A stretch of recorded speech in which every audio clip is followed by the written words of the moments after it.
या shall we start बेटा? Yes, sir. So welcome back to Yo-Yo. Bio. समझ में आयो. Prem Ratan Dhan Bio. Now for our today's Yo-Yo bio class, we will continue with our fantastic chapter called as Circulation. Circulation. अच्छा बच्चों, अगर हम लोग शॉर्ट में रिकैप करें इस चैप्टर में हमने क्या क्या पढ़ा है, तो हमने लेक्चर 1 में ब्लड के बारे में पढ़ा था। ब्लड से रिलेटेड मैंने 2 वीडियो बनाया, एक डिटेल्ड है और उसके बाद वाला एकदम शॉर्ट एनसीईआरटी बेस्ड है। फिर आफ्टर ब्लड हमने पढ़ा था ब्लड ग्रुप के बारे में बेटा। Yes, sir. ब्लड ग्रुप के बाद फिर हमने ब्लड क्लॉटिंग और उसके साथ साथ लिम्फ के बारे में पढ़ा था। फिर उसके बाद बच्चों हमने हार्ट का टॉपिक स्टार्ट किया था, जो हमारा लास्ट लेक्चर था, जहां हमने हार्ट का एक्सटर्नल और इंटरनल स्ट्रक्चर डिस्कस किया हुआ था। अब हार्ट से रिलेटेड कुछ मेन पॉइंट्स वापस से रिपीट करता हूं एक फास्ट रिवीजन की तरह, उसके बाद टॉपिक को आगे कंटिन्यू करते हैं। आज का प्लान ये रहेगा कि आज के क्लास में हम लोग सबसे पहले कार्डियक साइकिल, डबल सर्कुलेशन और conducting system of heart, 3 topic करेंगे बेटा। सिर्फ 3 टॉपिक को टारगेट करते हैं, लेकिन बहुत प्यार मोहब्बत से अच्छे से करते हैं बेटा इसको, ठीक है? Okay, short revision. Number 1, heart is a muscular pump organ, yes और no? Yes. Okay, point number 2, heart का size is equal to the size of our fish.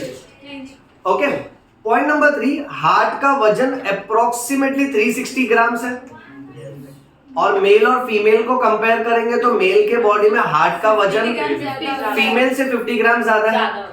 Correct है बेटा? अच्छा, फिर उसके बाद हार्ट का position, heart is present at the centre of thoracic cavity, in between the 2 lungs, in a space called as mediastinum. Broad base is pointing upwards and the narrow apex is pointing downwards and slightly tilted towards the left. Yes or no? Yes, sir. Rare condition, अगर किसी का heart right side को point कर रहा है तो उसको dextrocardia बोलते हैं बेटा। क्या बोलते हैं उसको? Dextrocardia. इसके वजह से यूजुअली पेशेंट को कोई ज्यादा तकलीफ नहीं आती है। जस्ट दैट कैसा है कि ये नॉर्मल का ही एक वेराइटी बन जाता है बेटा, जो कि एक्सेप्शनल रेयर वेराइटी है। अच्छा, फिर उसके बाद हमने पढ़ा था हार्ट साउंड्स आर नॉट धक धक, heart sounds are lub dub. फिर हमने ये देखा था कि हार्ट का आजू बाजू का जो कवरिंग है उसको पेरिकार्डियम बोलते हैं। अब हार्ट तक पहुंचना इतना आसान नहीं है जैसा कि हम लोग मूवीज में सुनते हैं कि तुमने मेरे दिल में जगह बना ली। तो अगर आपको अंदर तक पहुंचना है तो देखो, सबसे पहले बाहर वाला पेरिकार्डियम है फाइब्रस पेरिकार्डियम, उसके बाद पैराइटल सीरस पेरिकार्डियम, उसके बाद visceral serous pericardium which is also called as epicardium, फिर मिडल मस्कुलर लेयर मायोकार्डियम और अंदर वाला लेयर एंडोकार्डियम। करेक्ट है बेटा? Yes. अच्छा, एक्सटर्नल और इंटरनल स्ट्रक्चर में हमने ये पढ़ा था कि human heart is divided into 4 chambers. अगर आपको शॉर्ट इंफॉर्मेशन याद है तो फिश का heart is divided into 2 chambers, amphibians में 3 चेंबर्स, रेप्टाइल्स में 3 chambers except crocodile which has 4 chamber. याद आ रहा है ना सबको बेटा? हाँ, सर. फास्ट रिवीजन दे रहा हूं, सब लोग कनेक्ट करो अच्छे से बेटा। बर्ड्स में भी 4 चेंबर, बर्ड्स और मैमल्स में 4 चेंबर हार्ट का हम लोग कहते हैं डबल सर्कुलेशन होता है, जो आज मैं डिटेल में सिखाऊंगा। बट मछलियों में सिर्फ 2 चेंबर हार्ट है, इसलिए उनमें कहना है सिंगल सर्कुलेशन। क्या बोलना है? Single circulation. ओके, सर्कुलेशन 2 तरह का होता है, ओपन सर्कुलेशन और क्लोज्ड सर्कुलेशन। जिसके पास ब्लड वेसल्स है वो क्लोज्ड सर्कुलेशन, और ब्लड वेसल्स नहीं है तो ओपन सर्कुलेशन। आंसर करो कौन सा ओपन और क्लोज्ड, ठीक है? आर्थ्रोपोडा में क्या होगा? आर्थ्रोपोडा यानी cockroach, open circulation. Very good. Mollusca also open, but annelida Closed. And chordata Closed. NCERT का ही एग्जांपल है ना, Yes, sir. क्लास में भी डिस्कस किया था बेटा। ओके, हार्ट के जो 4 चेंबर है उसमें से ऊपर के 2 चेंबर को एट्रियम बोलते हैं, नीचे के 2 चेंबर को ventricle. Atrium is also called as auricle, and atrium or auricle is receiving chamber, whereas ventricles are distributing chambers. Yes or no बेटा? एक एक्स्ट्रा इंफॉर्मेशन बता रहा हूं, एट्रियम और वेंट्रिकल में से वेंट्रिकल ज्यादा मोटा होता है, वेंट्रिकल ज्यादा मस्क्यूलर होता है, क्योंकि एट्रिया को तो ब्लड सिर्फ नीचे वेंट्रिकल के पास भेजना है, बट वेंट्रिकल को तो ब्लड दूर दूर तक भेजना है ना. सो वेंट्रिकल्स आर मोर मस्क्यूलर, ये याद रखना. नेक्स्ट, राइट एट्रिया और लेफ्ट एट्रिया के बीच में जो पार्टीशन है उसको इंटर एट्रियल सेप्टम बोलते हैं. रिपीट करो, इंटर एट्रियल सेप्टम. वैसे ही मेरा बेटा राइट वेंट्रिकल और लेफ्ट वेंट्रिकल के बीच में जो पार्टीशन है वो इंटर वेंट्रिकुलर सेप्टम. याद है आप लोग को? नेक्स्ट, राइट एट्रियम और राइट वेंट्रिकल के बीच में होल है, उसको राइट एट्रियो वेंट्रिकुलर अपर्चर बोलेंगे. वैसे ही लेफ्ट एट्रियम और लेफ्ट वेंट्रिकल के बीच में होल है, उसको लेफ्ट एट्रियो वेंट्रिकुलर अपर्चर बोलेंगे.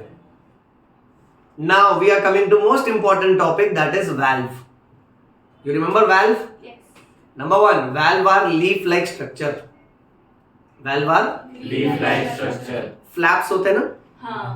Right atrio ventricular aperture is guarded by 3 valves, sorry 3 cusp, इसलिए उसका नाम क्या रखा है? ट्राइकस्पिड. और लेफ्ट एट्रियोवेंट्रिकुलर अपर्चर में 2 कस्प है. हाँ, 2 फ्लैप है ना. शॉर्ट ट्रिक, बायो अपने बाएं हाथ का खेल. Bi means left, so left side पे bicuspid. Next short trick, if you are right in your life you should always try, तो राइट साइड पे ट्राइकस्पिड वाल्व. अच्छा, सेमीलूनार वाल्व एओर्टा के अंदर होता है और पल्मोनरी आर्टरी के अंदर होता है. लास्ट लेक्चर में डिस्कस किया था ना. सेमीलूनार वाल्व किसके किसके अंदर होता है? Aorta and pulmonary artery. Next, एक और शॉर्ट ट्रिक था CST, full form coronary sinus Thebesian valve. Coronary sinus में थिबेशियन वाल्व, और इंफीरियर वेना केवा में यूस्टेशियन वाल्व.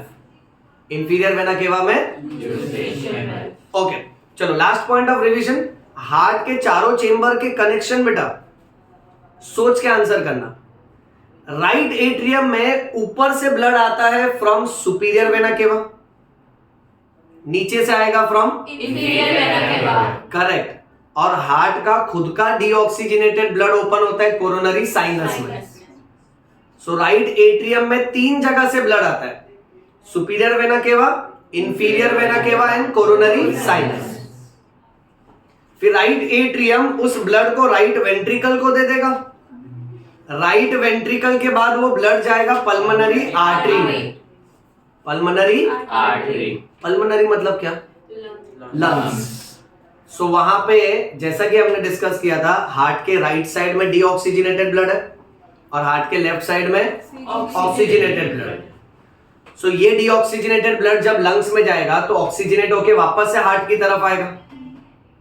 अब सोचो, लेफ्ट एट्रियम में 4 पाइप ओपन होते हैं, उसको बोलते हैं 4 पल्मोनरी वेन्स.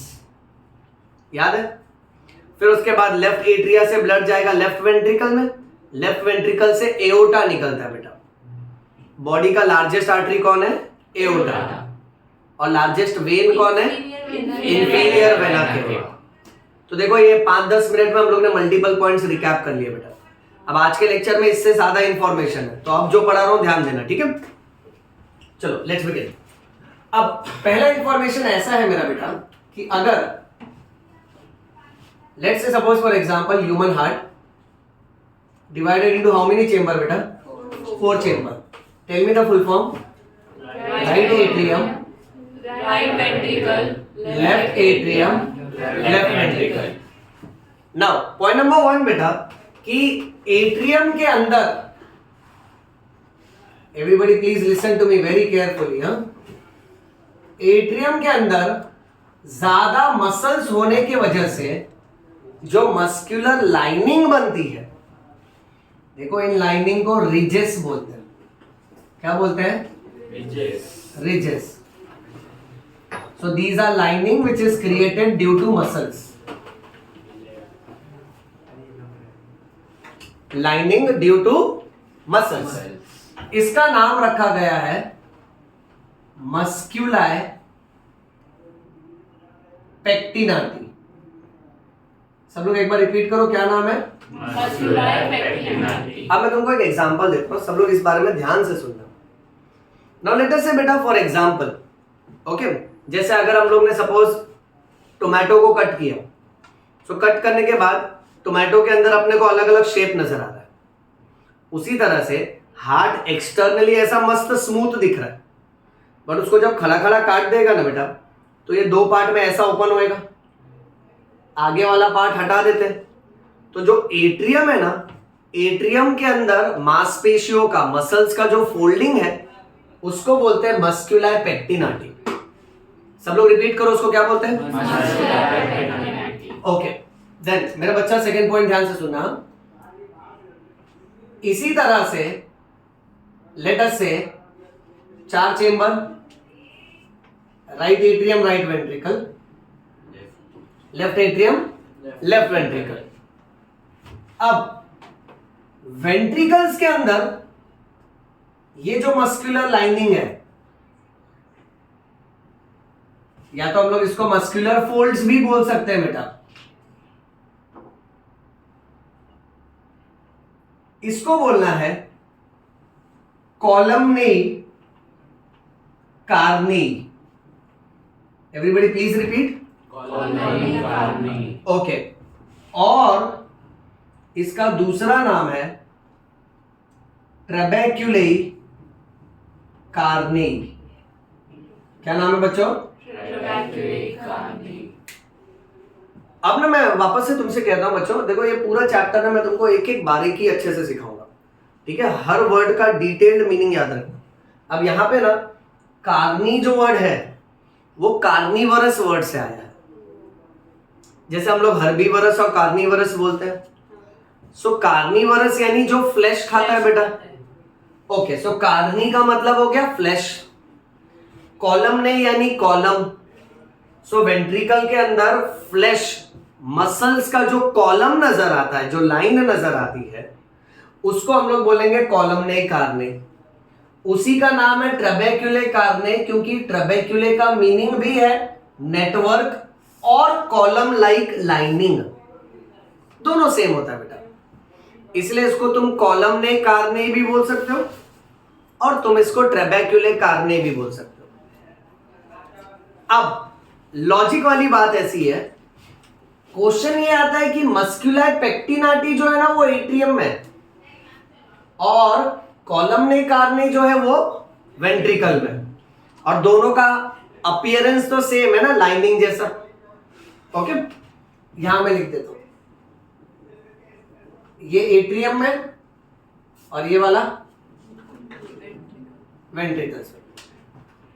चलो इतना याद कर लो अच्छे से, एक एक स्पेलिंग देख लो बेटा, फिर थर्ड पॉइंट पे चलते हैं।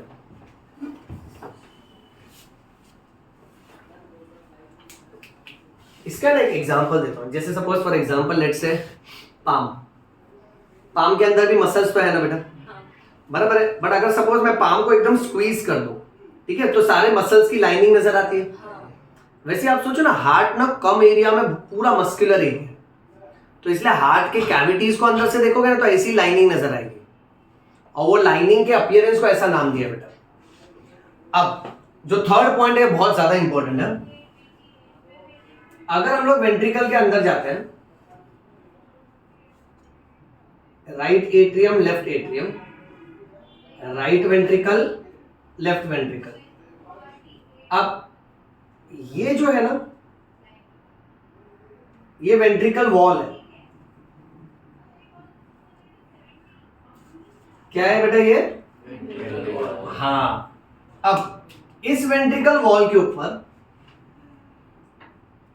देखना ध्यान से बेटा, ऐसे नीडल की तरह थोड़े प्रोजेक्ट करते हुए मसल्स होते हैं। देखो इस तरफ 3 हम लोग कर रहे हैं, इस तरफ 2 कर रहे हैं। अब पॉइंट ऐसा है, राइट एट्रियम और राइट वेंट्रिकल के बीच में बताओ कितने कस्प होते हैं? ट्राइकस्पिड वाल्व में तो कस्प कितने होंगे? 3। बोल मेरा बेटा, यस और नो? Yes, sir. अच्छा, वैसे ही लेफ्ट साइड में कितने कस्प होते हैं बेटा? बाइकस्पिड, तो 2 कस्प होंगे।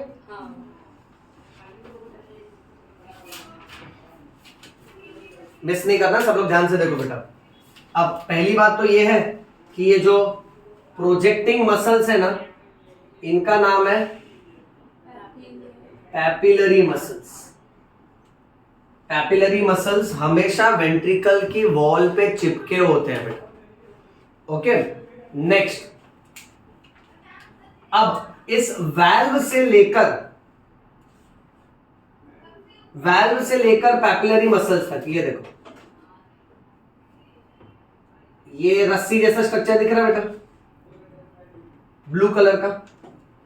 It is a cord like structure, इसलिए मैं उसको क्या बोलूंगा? कॉर्डेई। और ये टेंडन का बना है, इसलिए इसका नाम है कॉर्डेई टेंडेनी। क्या नाम है? Chordae tendency.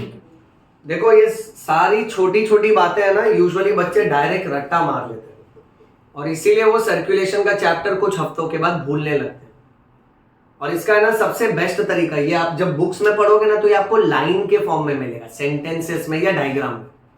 बट यहां जब हम लोग इसको कट टू कट ब्रेक करके पढ़ते हैं ना एट अ टाइम, तो एक बार में ना इमेजिनेटिव लर्निंग से वो याद हो जाना चाहिए। एट्रिया के अंदर जो लाइनिंग दिखा, मस्कुलाई पेक्टिनाटी। वेंट्रिकल्स के अंदर जो मसल का लाइनिंग दिखा, कॉलमनरी कार्नेई और ट्रेबेक्युलरी कार्नेई। नेक्स्ट, बाइकस्पिड और ट्राइकस्पिड वाल्व का जो फ्लैप है, उस फ्लैप से जो स्ट्रिंग लाइक स्ट्रक्चर, रस्सी की तरह स्ट्रक्चर चालू हो रहा है, उसको बोलो कॉर्डेई टेंडेनी। और कॉर्डेई टेंडेनी उस फ्लैप को किसके साथ कनेक्ट कर रहा है? Papillary muscles. तो सोचो, जब पैपिलरी मसल्स कॉन्ट्रैक्ट होगा तो कॉर्डेई टेंडेनी को खींचेगा, और कॉर्डेई टेंडेनी को खींचेगा तो जो फ्लैप है वो खुल जाएगा ना, वो ओपन होगा, और इसके ओपन होते ही ब्लड जो एट्रियम में और वेंट्रिकल में गिरेगा बेटा। तो इस मैकेनिज्म से ये काम करने वाला है।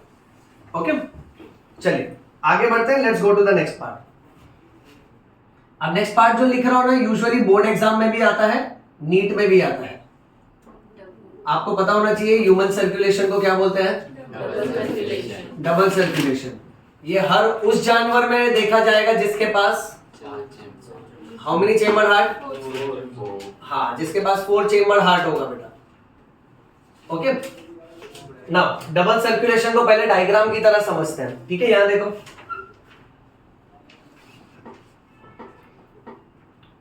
लेट अस से बेटा फॉर एग्जांपल, स्टार्ट से कह रहा हूं कि this box represents our heart, ठीक है? इसको पहले हम लोग 4 कंपार्टमेंट में डिवाइड कर लेते हैं बेटा। Right atrium, right ventricle, left atrium, left ventricle. बेटा एकदम प्यार से ध्यान देना सब लोग, बहुत इंपॉर्टेंट पार्ट है ये। ओके, अब देखिए कैसा होता है ना कि राइट एट्रियम से अपर हाफ ऑफ बॉडी से ब्लड को लेकर कौन आ रहा है? सुपीरियर वेना केवा। लोअर हाफ ऑफ बॉडी से ब्लड को कौन लेकर आ रहा है? प्लस हार्ट का ही डीऑक्सीजनेटेड ब्लड किधर आके ओपन होता है? Coronary sinus. और कोरोनरी साइनस से सारा डीऑक्सीजनेटेड ब्लड राइट एट्रियम में आ रहा है। ये पॉइंट लास्ट लेक्चर में भी सीखा था, अभी वापस भी रिपीट कर रहा हूं, और मेरी आदत ही रहेगी मैं बार बार ना इंपॉर्टेंट पॉइंट रिपीट करूंगा जब तक मेरे बच्चों के दिमाग में फिट ना हो जाए, ताकि जाने अनजाने में तुम्हारे दिमाग में वो सेट हो जाना चाहिए। अब तुम क्या देख रहे हो कि राइट एट्रियम को ब्लड 3 जगह से मिल रहा है। एसवीसी भी दे रहा है, आईवीसी भी दे रहा है, और कोरोनरी साइनस भी दे रहा है, ठीक? अच्छा, क्योंकि ये राइट साइड है इसलिए याद रखना ये डीऑक्सीजनेटेड ब्लड है। कौन सा ब्लड है? Deoxygenated. ओके, इसके बाद ये ब्लड अल्टीमेटली जाएगा ट्राइकस्पिड वाल्व में बेटा, या हम लोग शॉर्ट में लिख देते हैं। कौन से वाल्व में जाएगा? और ट्राइकस्पिड वाल्व के थ्रू वो ब्लड अल्टीमेटली जाएगा राइट वेंट्रिकल में। अच्छा, राइट वेंट्रिकल से मुझे बताओ कौन सा पाइप निकलता है? पल्मोनरी आर्टरी, करेक्ट है। और पल्मोनरी आर्टरी के अंदर सेमीलुनर वाल्व होता है। अब क्योंकि इसका नाम पल्मोनरी है, पल्मोनरी यानी किससे कनेक्टेड होगा? ये लंग्स से रिलेटेड होगा बेटा। ओके, और राइट साइड का ब्लड मैं ब्लू कलर से दिखा रहा हूं, तो ये ब्लड कैसा ब्लड होगा? Deoxygenated blood, deoxygenated blood. अब जैसे ये डीऑक्सीजनेटेड ब्लड लंग्स में जाएगा तो लंग्स का क्या काम है? वो डीऑक्सीजनेटेड ब्लड को कन्वर्ट कर देगा ऑक्सीजनेटेड ब्लड में बेटा। तो यहां मैं लिख देता हूं, now this blood gets converted into oxygenated blood. Arrow follow करते हैं। अब ये ऑक्सीजनेटेड ब्लड हार्ट के पास वापस आएगा एंड 4 ब्लड वेसल्स के थ्रू हार्ट में आके ओपन होगा। Any guess? These are 4। तुमको लास्ट लेक्चर का एक और पॉइंट याद आ रहा है क्या कि पल्मोनरी आर्टरी और पल्मोनरी वेन एक्सेप्शन वाली आर्टरी और वेन है। मैंने तुमसे कहा था हर आर्टरी में ऑक्सीजनेटेड ब्लड होगा एक्सेप्ट पल्मोनरी आर्टरी। इनफैक्ट मैंने तो तुमको और एक एक्स्ट्रा नॉलेज भी दिया था, अम्बलिकल आर्टरी भी होता है, करेक्ट है। उल्टा, हर वेन में डीऑक्सीजनेटेड ब्लड होगा accept pulmonary vein and umbilical when. Okay, तो यहां से ब्लड वापस हार्ट तक आ गया। अब ना मैं इसका आंसर भी लिख रहा हूं, थोड़ा थियरी पार्ट भी लिखता हूं ताकि तुम लोग को एग्जाम में भी है ना पता चले इसको कैसे मेंशन करना है। अब तुमको ये डिस्क्राइब करना है कि इंसान का जो डबल सर्कुलेशन है,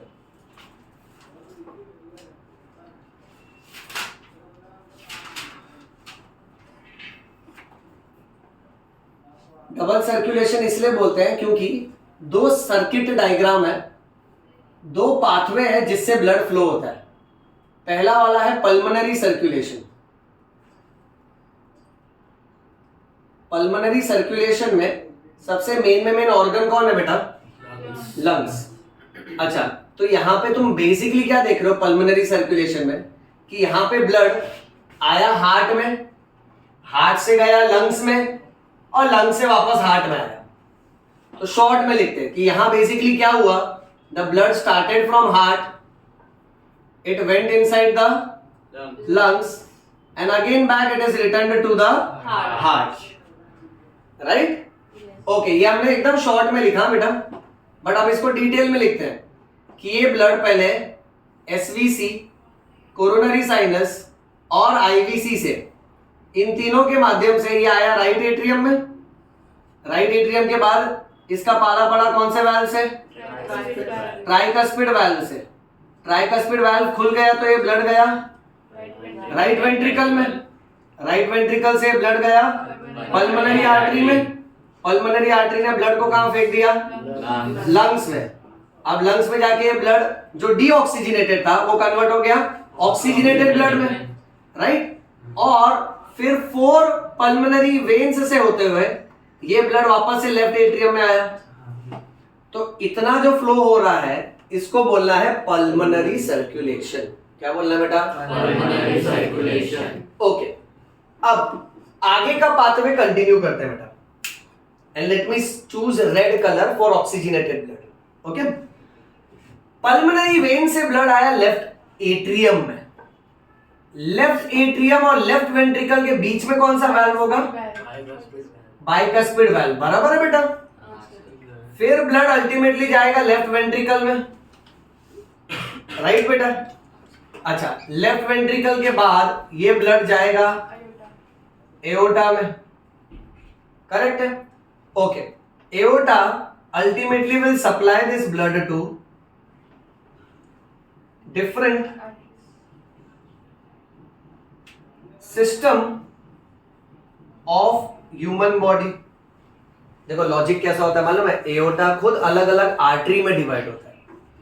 जैसे एओर्टा हमारे हार्ट से निकला ऐसा बेंड होता है और नीचे जाता है, फिर किडनी को एक आर्टरी दे देगा रीनल आर्टरी, लीवर को एक आर्टरी दे देगा हिपैटिक आर्टरी।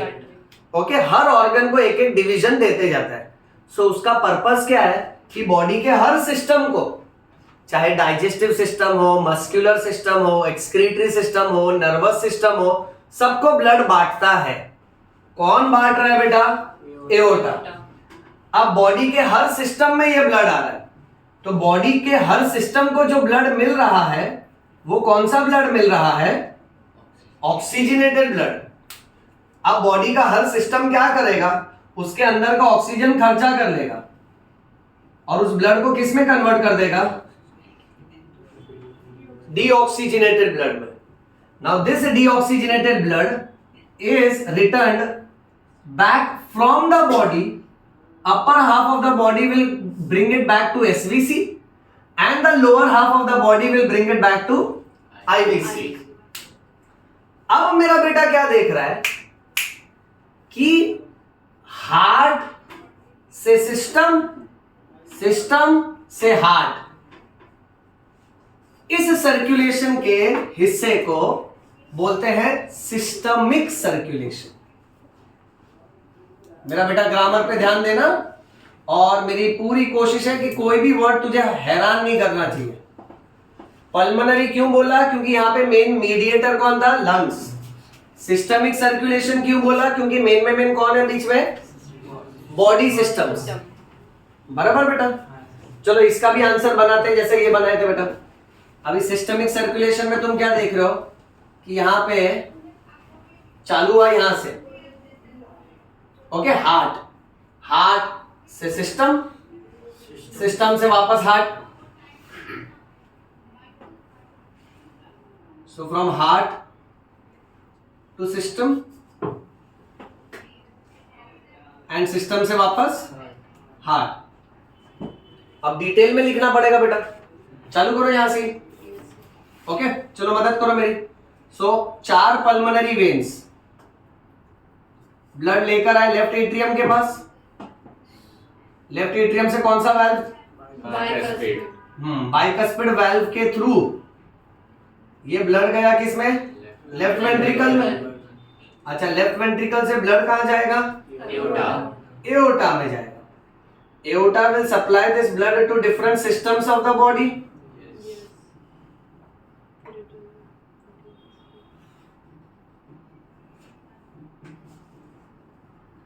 अच्छा, यहां पे oxygenated blood will get converted into deoxygenated blood. Now this deoxygenated blood from the upper part of the body will be carried to SVC, and from the lower half of the body it will be brought to IVC, and this SVC and IVC along with coronary sinus will finally open in right atrium. अब देखो, दोनों answer को है ना रट्टा मत मारो। हाँ बेटा, बिल्कुल रट्टा मत मारो। तुम सिर्फ पहले ना ये बॉक्स डायग्राम का कनेक्शन पढ़ लो। और मैंने लास्ट लेक्चर से तुमको बोला था कनेक्शन अच्छे से आना चाहिए। शॉर्ट रिवीजन मारते हैं। राइट साइड में 3 जगह से ब्लड आ रहा है, एसवीसी, आईवीसी, कोरोनरी साइनस।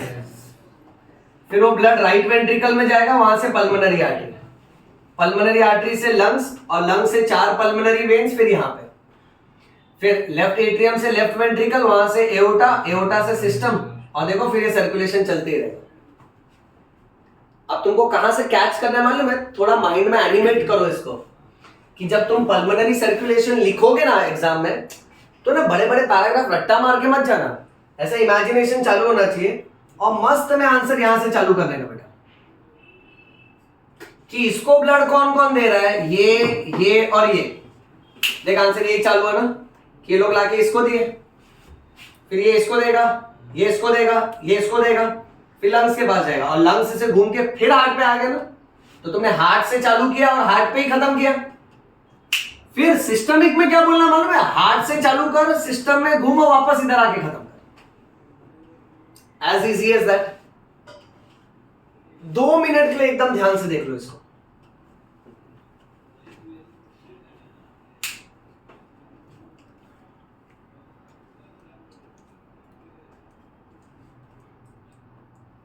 चलो बोलो, इतना याद हुआ? कोई तकलीफ बेटा किसी को? ओके, एक और एक्स्ट्रा पॉइंट बता देता हूं। इसके अलावा एक छोटा सर्कुलेशन और होता है ये डबल सर्कुलेशन के अलावा, जिसको बोलते हैं कोरोनरी सर्कुलेशन। क्या बोलते हैं बेटा इसको? Coronary circulation. कोरोनरी सर्कुलेशन में तुमको ये याद रखना है कि एओर्टा से ही एक छोटा सा ब्रांच निकल के आता है जिसको बोलते हैं कोरोनरी आर्टरी। क्या बोलते हैं बेटा? Coronary artery. और कोरोनरी आर्टरी ना हार्ट को ऑक्सीजनेटेड ब्लड देता है, ओके। वेयरएज हार्ट का सारा डीऑक्सीजनेटेड ब्लड किसके अंदर जाता है? कोरोनरी वेन्स के अंदर। तो चलो यहां हार्ट लिख देते हैं। अब कोरोनरी आर्टरी क्या करेगा? सारा का सारा ऑक्सीजनेटेड ब्लड हार्ट को दे दिया, तो हार्ट ब्लड के अंदर के ऑक्सीजन को खर्चा करता है और वेस्ट गैस कार्बन डाइऑक्साइड जो बनी है ना वो उसमें डाल देगा। तो हार्ट का डीऑक्सीजनेटेड ब्लड ले जाने के लिए आपको कौन है? कोरोनरी वेन है। फिर कोरोनरी वेन जा जाके ओपन होते हैं कोरोनरी साइनस में, जो कि राइट एट्रियम में खुलता है बेटा, ओके। तो ये जो हार्ट के खुद के ब्लड वेसल का जो सर्कुलेशन हो रहा है ना उसको कोरोनरी सर्कुलेशन बोलते हैं। क्या कहते हैं बच्चों? Coronary circulation. ओके, अब एक काम करो, इसका फोटो क्लिक करो, मैं इसको रब करता हूं और नेक्स्ट प्रेजेंटेशन पे आता हूं, ठीक है बेटा? क्लिक कर लीजिए प्लीज।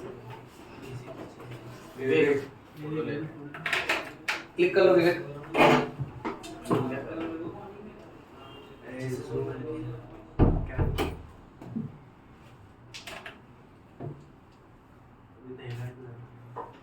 आया?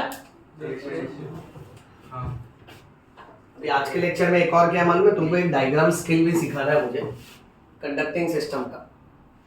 तो क्या थियरी के साथ साथ वो भी फिनिश करवा देता हूं। बच्चों सब लोग ये रिवाइज कर लो एक बार कनेक्शन अच्छे से।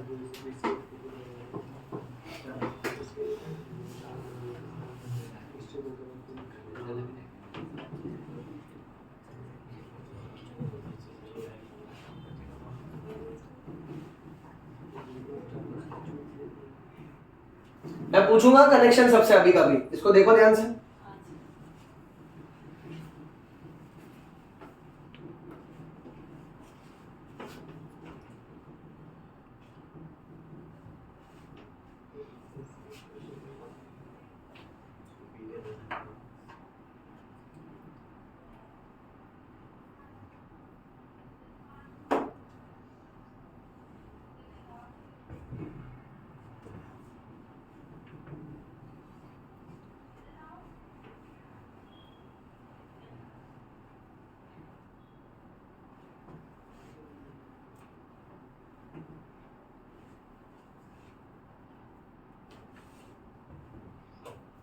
ओके चलो साथ में रिवाइज करें एक बार। आप इमेजिन करना 4 चेम्बर, और जिस हिसाब से बोर्ड पे लिखते हैं ना तो ये राइट एट्रियम है, उसके नीचे right ventricle, left atrium, left ventricle, ठीक है। अब जब मैं बोलूं ना तो इमेजिन करो बॉक्सेस को। राइट एट्रियम में ब्लड आ रहा है 3 जगह से, ऊपर से सुपीरियर वेना केवा, नीचे और हार्ट का खुद का करेक्ट। फिर तुम बहुत आराम से इमेजिन करने का कि राइट एट्रियम से ब्लड ट्राइकस्पिड वाल्व के थ्रू राइट वेंट्रिकल में जाएगा। अब राइट वेंट्रिकल से कौन सा ब्लड वेसल बाहर निकलता है? पल्मोनरी। बिलीव मी बच्चों, सब लोग ना इधर पल्मोनरी वेन बोल के परेशान हो जाते हैं। अच्छे से याद रखना, पल्मोनरी वेन 4 था, वो अलग है। हाँ ठीक है, तो राइट वेंट्रिकल से पल्मोनरी आर्टरी निकला। अब दिमाग लगाओ ना, पल्मोनरी यानी लंग्स, और आर्टरी ए से आर्टरी, ए से away from the heart. So this vessel will go away from the heart but to the lungs.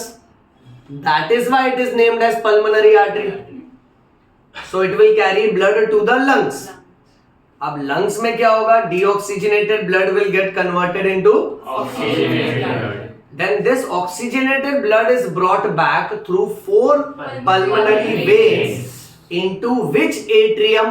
Left atrium. Left atrium. Yes or no? Yes. कोई confusion? No. अगर बराबर ध्यान दोगे ना, believe me you will get an edge over other students, because बच्चे इधर सब atrium सब मिक्स करते हैं बेटा। अब तुम्हारे माइंड में वो एक एनिमेशन चल रहा है कि हम लोग ने स्टार्ट किया राइट एट्रियम से, राइट वेंट्रिकल, लंग्स, घूम के वापस लेफ्ट एट्रियम में। तो ये जो सर्कुलेशन हो रहा है, सिर्फ इतने सर्किट फ्लो को बोलते हैं पल्मोनरी सर्कुलेशन, क्योंकि इसको मीडिएट कौन कर रहा है? लंग्स। अब बढ़ाओ कहानी आगे, लेफ्ट एट्रियम में 4 पल्मोनरी वेन्स से ब्लड आया, फिर वो बाइकस्पिड वाल्व के थ्रू जाएगा अल्टीमेटली लेफ्ट वेंट्रिकल में। लेफ्ट वेंट्रिकल से लार्जेस्ट आर्टरी बाहर निकलती है जिसका नाम है aorta. Then aorta will supply this blood to different systems of the body. So different systems of the body will utilize this blood and they will do reverse.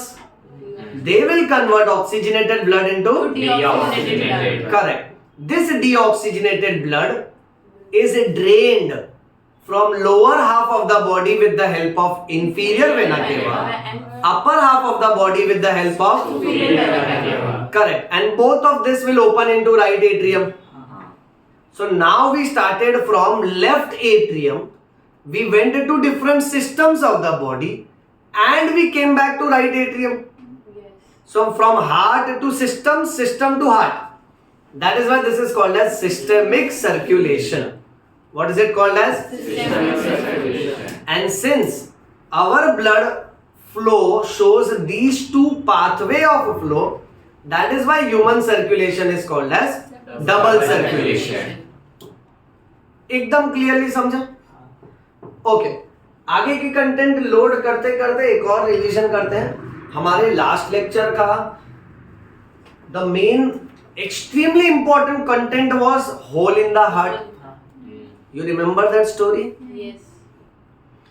जन्म से पहले, before birth, left atrium right atrium के बीच की जो दीवार है उसमें होल होता है, उसको फोरामेन ओवेल बोलते हैं।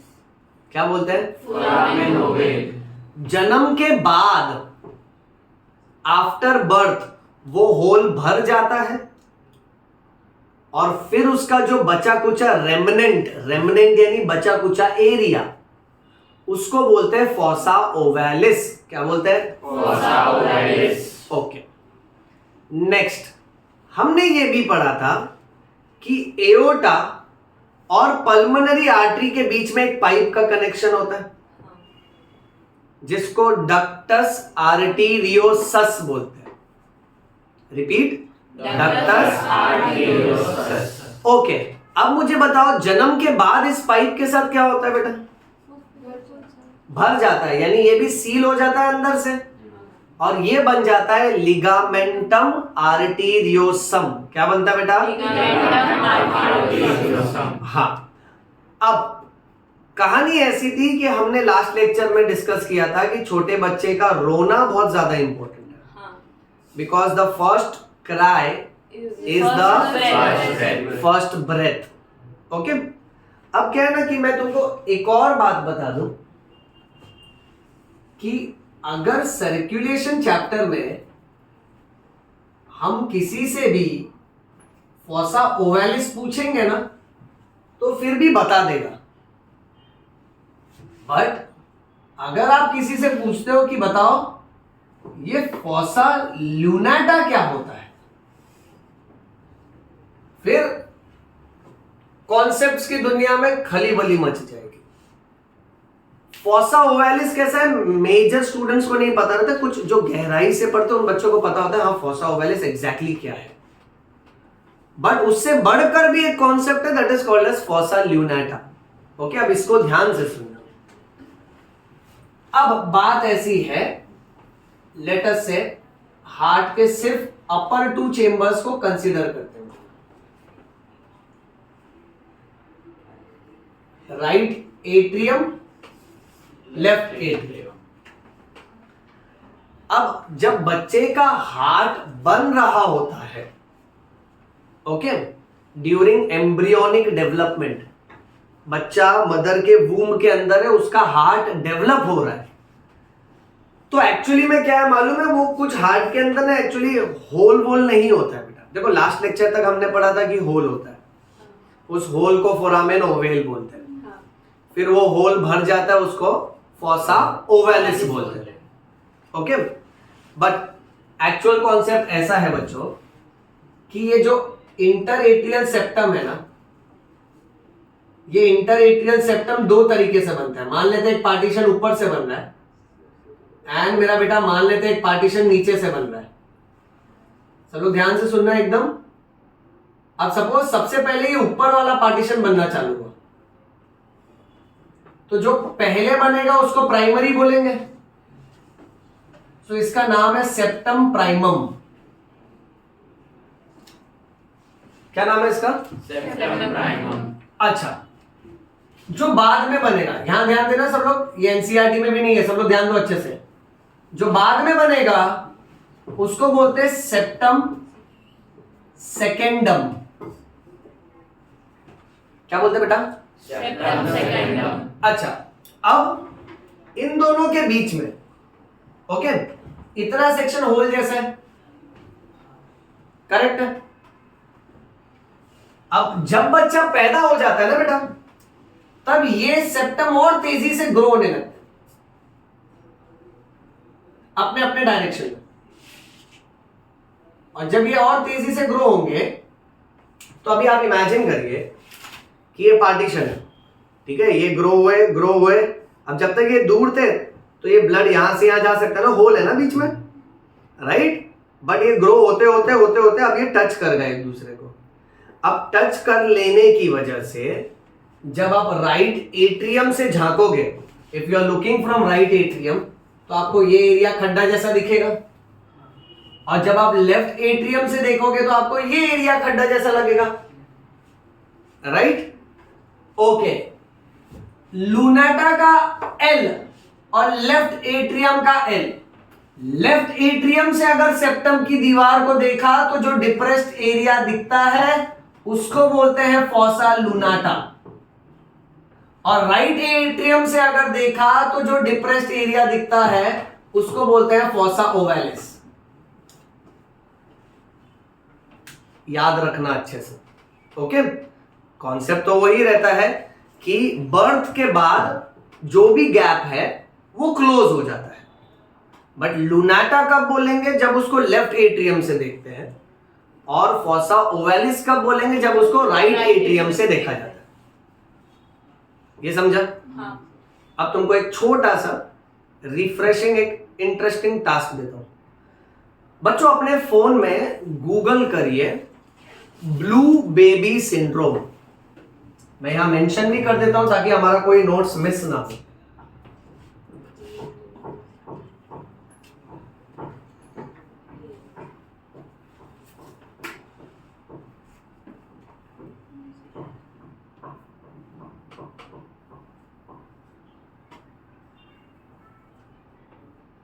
इमेजेस चेक करना,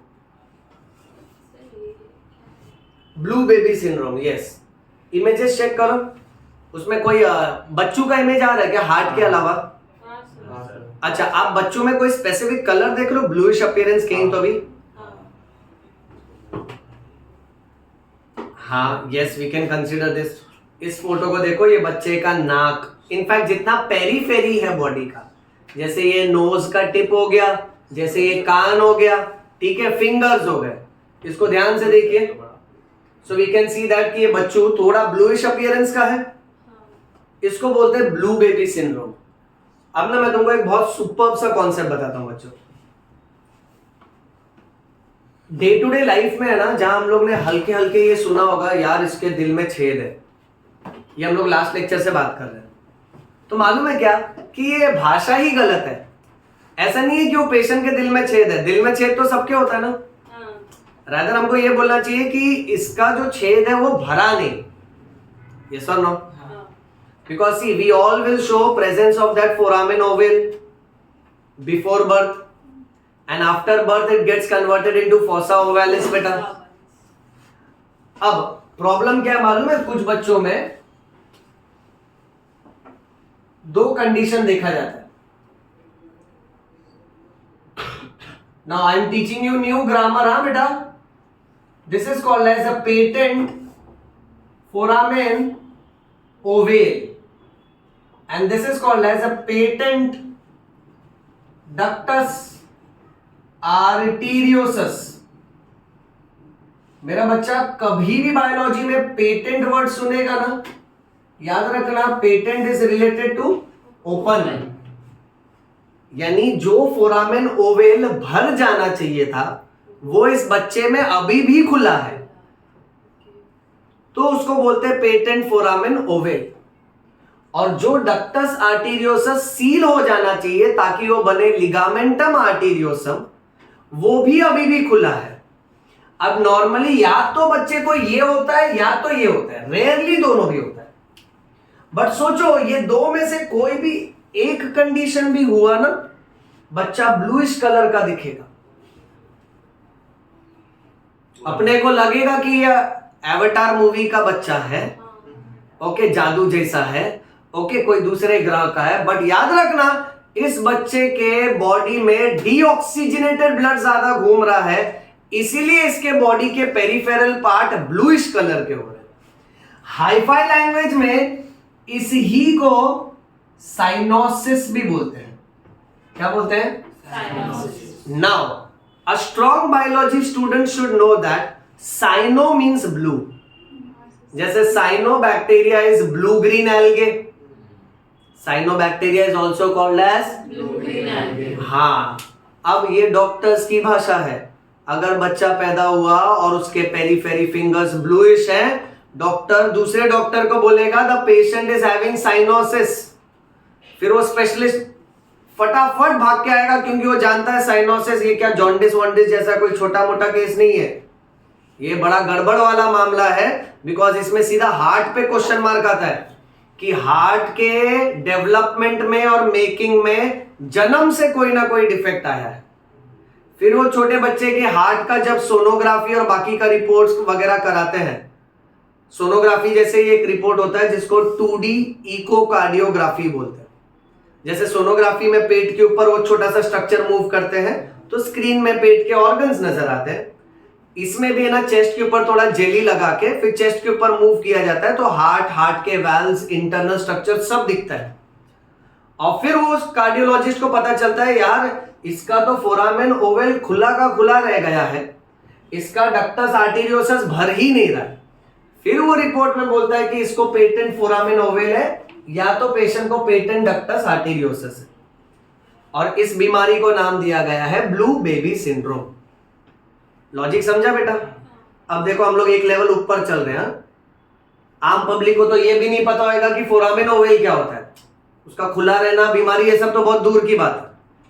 ओके, इसलिए हमने लास्ट लेक्चर में पहले बेसिक कवर कर लिया था। वी हैड अंडरस्टूड दैट कि ऐसा होल होता है, वो होल भर जाता है। अब हाई लेवल पे क्या उसका उल्टा, अगर वो होल नहीं भरा तो ये बीमारी होगा। अब इस बीमारी में भी दो चॉइसेस होते हैं डिपेंडिंग अपॉन द सीवियरिटी। अगर एक्सपर्ट डॉक्टर ने देखा और बोला कि अरे थोड़ा सा ही डिफेक्ट है, थोड़ा बहुत भर चुका है, थोड़ा बहुत बचा है, सो बहुत सी बार doctors wait and watch situation देते हैं पेशेंट को। वेट एंड वॉच यानी वो कहते हैं कि आप रुक जाओ 3 महीने 6 महीने और, अगर बच्चे को ब्रीदिंग प्रॉब्लम या कुछ रहा तो ले आना, वरना रुक जाओ, शायद कुदरती तौर पे थोड़ा डिले होगा बट भर जाएगा। आप समझे?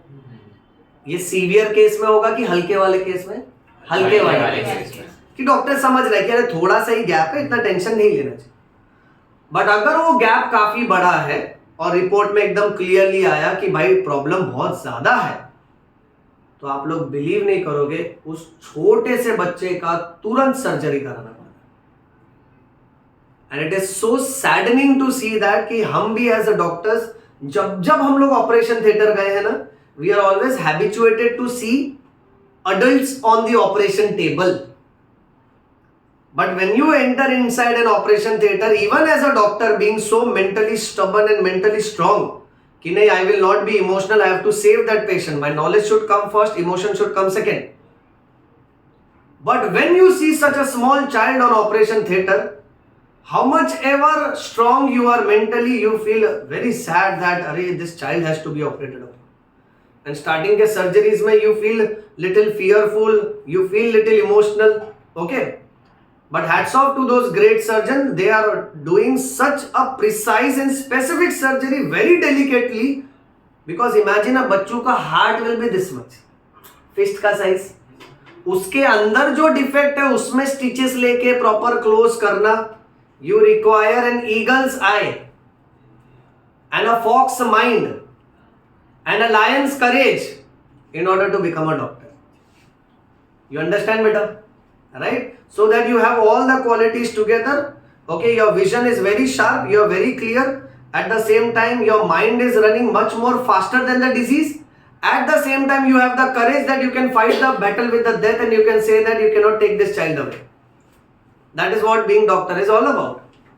And that's why this fantastic subject that is yo-yo. Bio. समझ में? Bio. प्रेम रतन धन. Bio. तो आज के क्लास में देखो हाँ बच्चों, आप लोग ये जिंदगी में मत भूलना कि PFO और PDA नाम का बीमारी होता है. इसको साइनोसिस भी बोलते हैं, इसको ब्लू बेबी सिंड्रोम भी बोलते हैं. Plus let me tell you, ये पिछले 20 मिनट से मैं जो चिल्ला चिल्ला के यहाँ पे तुमको पढ़ा रहा हूँ ये एनसीईआरटी में दिया ही नहीं. ओके, रेयरली इक्का दुक्का एक दो बुक में इधर उधर से है ना ये कुछ क्वेश्चंस आ जाएंगे, बट उसका लिंक समझने के लिए पूरा ट्रेन ऑफ थॉट समझना चाहिए एकदम स्टार्ट टू एंड. आप लोग मुझे अभी कंफर्म करके बताइए, इतना एकदम क्लियर हुआ सबको? हाँ सर. राइट? क्योंकि अभी मैं नेक्स्ट इंफॉर्मेशन लोड करने वाला हूं, तो यहाँ पे एक सेशन खत्म होता है बच्चों. So that was blue baby syndrome, इसको याद रखना है.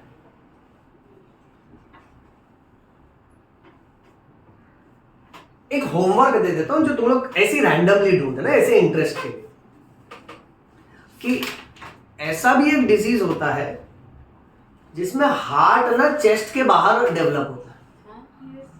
ये आप लोग फाइंड आउट करना, बीमारी का नाम क्या है. ओके, आपको लिटरली ऐसे चेस्ट के ऊपर बीट होते हुए दिखेगा. इतना हॉरिबल लगता है ना कि when a child is delivered, okay, you will find that उसके चेस्ट के ऊपर बीट हो रहा है, और फिर उसको ऑपरेशन करके जगह पे पहुंचाना और पेशेंट को जिंदा रखना. सो यू कैन इमेजिन कि doctors are almost equivalent to God, because वो लोग ऐसा सुपर टास्क करते हैं. एकदम ही ज्यादा अनयूजुअल केसेस होते हैं. इसलिए मतलब मैंने तुमसे ना डे 1 में बोला था कि इतनी सारी बीमारियां हैं ना इस दुनिया में, अपने को ना ये फील करना चाहिए कि वी शुड बी थैंकफुल कि एटलीस्ट हम लोग नॉर्मल पैदा हुए. क्या है वो? एक्टोपिया कॉर्डिस, कॉर्डिस या कार्डिस भी बोल सकते हैं. इस बारे में सब लोग रीड करके आना. फोटो है क्या उसका? ये लोग तो हंस रहे, लेकिन मतलब सर्जरी हो जाता है ना लोग का. हाँ, यस. मतलब उसमें क्या है ना कि वो आराम से ऑपरेट किया जा सकता है. यस, दिखाइए. अब ना मैं तुमको पहले सीरियस फिर जोक वाला सिचुएशन बोलता है. ये देखो ध्यान से. You see this बच्चों का heart? For our online viewers also. Check this. देख रहे कैसा हार्ट बाहर है ना. अब फोटो में देख के अगर तुम एक पल के लिए सोचोगे ऐसा बच्चा अपने सामने रखा रहेगा तो अपने को कैसा थोड़ा मतलब ऐसा डरावना जैसा लगे ना, अरे यार ये क्या हो गया करके. करेक्ट? ओके, बट सोचो इसको भी मैनेज किया जाता है. ओके, और ये जो कार्डियोथोरैसिक सर्जन होते हैं ना, ये बहुत सुपर तरीके से इसको मैनेज करते हैं. हाँ, इसमें ये बैड होता है, इसमें सारे ऑर्गन्स ही बाहर की तरफ होते हैं, और उसमें हाँ उसमें यूजुअली डेथ होता है. ओके, अच्छा बात सुनिए. अब ना एक फनी बात, आप लोग कार्टून देखते हो टॉम एंड जेरी लाइक, या फिर कोई भी कार्टून या पिक्चर वगैरह, तो उसमें देखो ना कभी कोई ऐसे एनिमेट करके या तो ऐसा दिखाते हीरो हीरोइन जो है उसका दिल ऐसा बाहर आके धड़क रहा है. राइट? तो ऐसा जब एनिमेशन जब मेडिकल फील्ड में सर्कुलेट होता है ना व्हाट्सएप ग्रुप ये सब में, कि मान लो सपोज कार्टून देख रहे हैं हम लोग, ठीक है, एक मेल कैट एक फीमेल कैट को देख के उसको हार्ट ऐसा बीट कर रहा है. तो जब ऐसे वीडियोस आते हैं ना तो हम लोग डॉक्टर्स क्या बात करते हैं, find out the diagnosis. Okay, फिर हम लोग लिखते हैं उसके नीचे, हाँ that's a case of ectopia cordis requires urgent surgery. So ऐसा ये थोड़ा फनी हो जाता है. Okay, so remember this condition. और हाँ, इसके बारे में थोड़ा रीड करना नेक्स्ट क्लास में. ठीक है, चलिए आगे बढ़ते हैं. अब बच्चों मैं तुमको ना एक डायग्राम स्किल सिखाऊंगा. अब यहाँ पे कैसा है ना, हम लोग पहले कंडक्टिंग सिस्टम ऑफ हार्ट को ड्रॉ करेंगे. आप लोग अभी मत ड्रॉ करना, क्योंकि मैं चाहता हूं कि आप लोग सिर्फ है ना फोकस करो कि तुम्हारे सर कहां से स्टार्ट कर रहे हो, कहां को एंड कर रहे हैं, और कितना इजीली डायग्राम को क्लोज कर देते हैं. बोर्ड एग्जाम में ये डायग्राम आता है, नीट एग्जाम में डायग्राम के ऊपर जो नेमिंग है वो पूछे जाते हैं. ठीक है, So now what we are going to draw is, we are going to draw a conducting system of human heart.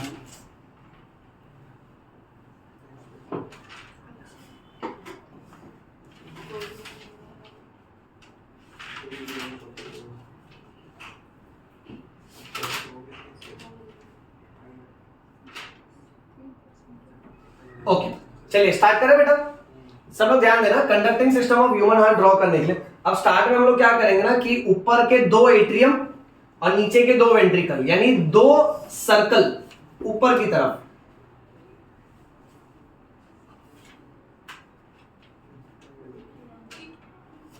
इसका one pattern yes we can consider थोड़ा मिक्की माउस जैसा ही बनेगा, ओके। बट डायग्राम का क्या है, एक outlook याद रहेगा, ऐसा ईयर जैसा शेप, फिर उसके बाद नीचे वी शेप बेटा। पॉइंटेड वी नहीं रखना है इसको, थोड़ा राउंडेड वी शेप रखना है बच्चों। ओके अब बोर्ड पे देखो, इसका सिमेट्री मेंटेन करना थोड़ा डिफिकल्ट रहेगा, बट आई होप उतना आप लोग बुक्स में मैनेज कर लोगे ना बेटा। अच्छा एक बार ये हो जाए ना, थोड़ा सा मोटा कर जड़िया पड़ेगा।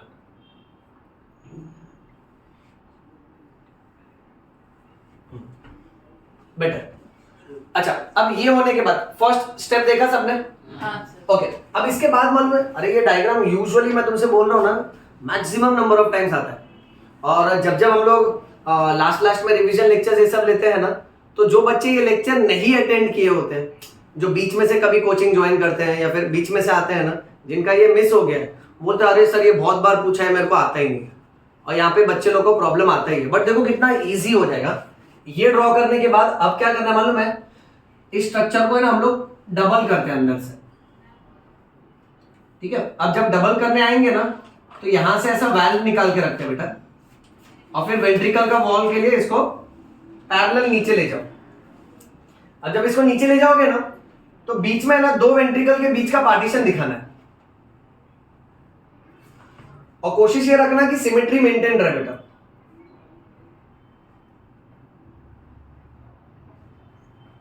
अच्छा फिर यहां से भी वाल्व इस तरफ ओपन कर दो एक, और फिर ना बेटा इसको सब जो डबलिंग है ना उसको ज्वाइन करते जाओ। अच्छा फिर इस तरफ भी सेम तरीके से वाल्व निकाल के रखो।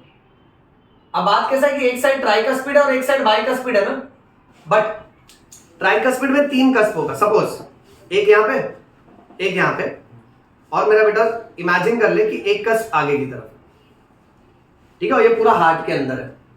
अब जब हार्ट को खड़ा खड़ा काटेगा ऐसे, तो हार्ट 2 पार्ट में ओपन होएगा, तो ये जो आगे वाला कस्प पे निकल जाएगा, तो उधर से जब कट सेक्शन देखेगा तो 2 ही कस्प दिखेगा ना। तो ऐसा मत सोचना कि बाइकस्पिड बनाया हम लोग ने, ठीक है। हाँ अब इसको घुमा लेते हैं यहां से नीचे, या तो आप चाहो तो यहाँ ऊपर की तरफ भी एक तीसरा कस्प दिखा सकते हो, बट कंपल्सन नहीं है। क्या डायग्राम थोड़ा नीट एंड क्लीन भी रहेगा, ज्यादा कंजेस्टेड नहीं दिखाता बेटा। अच्छा अब मोमेंट दिस इज डन, इसके बाद फिर हम लोग ब्लड वेसल्स ड्रॉ करेंगे। We will first show superior vena cava, ऊपर की तरफ,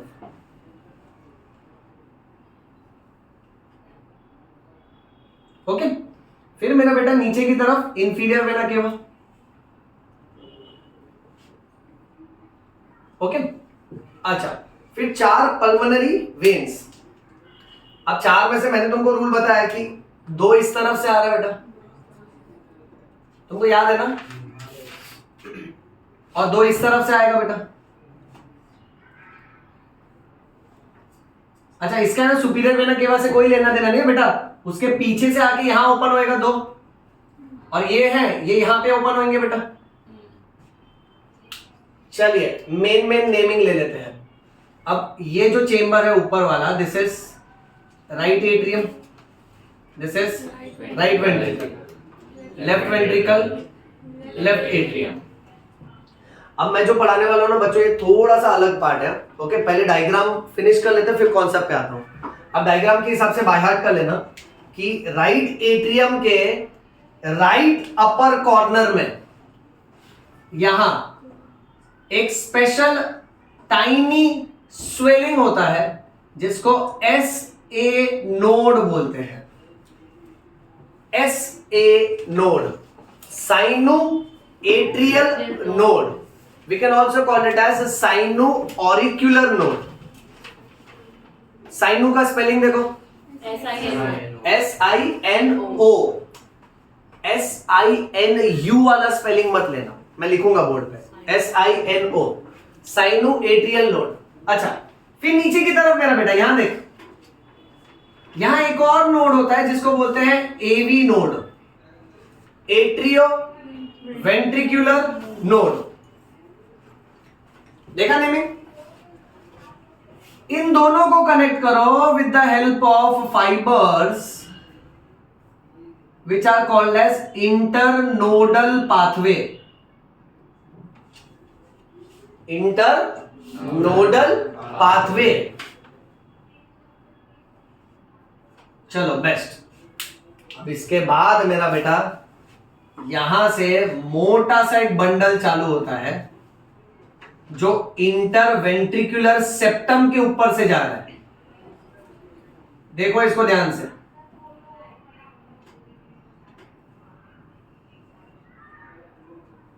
लॉजिक देखना बेटा. फिर ये बंडल ना दो बंडल्स में डिवाइड हो जाएगा. अब यहां से एक बंडल में अलग से ले जा रहा हूं नीचे बेटा, इसको बोलेंगे राइट बंडल ब्रांच. और यहां से एक बंडल अलग, इसको बोलेंगे लेफ्ट बंडल ब्रांच.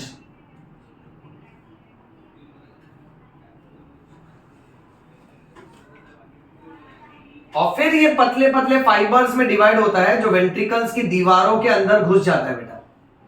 इसको बोलते हैं पर्किंजे fibres. Everybody please repeat which fibres. हाँ, देखो यहां पे हमारा डायग्राम खत्म हो गया बेटा. एंड डोंट यू थिंक कि कितना अप्रोप्रिएट बन गया एकदम अच्छे से. ओके, अब यहां पे मैंने इसको बनाया तो hardly it took around some 3 minutes और सो बेटा. और जब पेपर पे ड्रॉ करेंगे ना, एक बार तुमको 2-3 बार प्रैक्टिस करोगे ना यही पैटर्न से, तो मस्त इजीली हो जाएगा बेटा. अब एक एक नेमिंग लगा देते हैं. ये जो SAN लिखा है ना, stands for SINO, cyano atrial भी बोल सकते हो, साइनो ऑरिक्यूलर भी बोल सकते हो बेटा. NEET students MCQ, SA node को ही पेस मेकर ऑफ हार्ट बोलते हैं.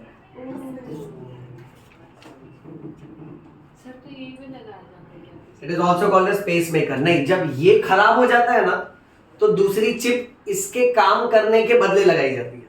जैसे किडनी खराब हो जाता है तो डायलिसिस मशीन किडनी का काम करके देती है. वैसे ही अगर किसी का कंडक्टिंग सिस्टम यानी हार्ट का वायरिंग में कुछ गड़बड़ हो गया ना, तो जिधर गड़बड़ हुआ वहां पे अपने को उसको सेट करना है. वो मैं धीरे धीरे बताता हूं तुमको, खाली फुल फॉर्म देखते जाओ. SA node, that is sinoatrial node, also called as sinoauricular node, also called as pacemaker of heart. Okay, हम लोग यहां पे मेंशन कर देते हैं, we are starting with the answer of conducting system of heart.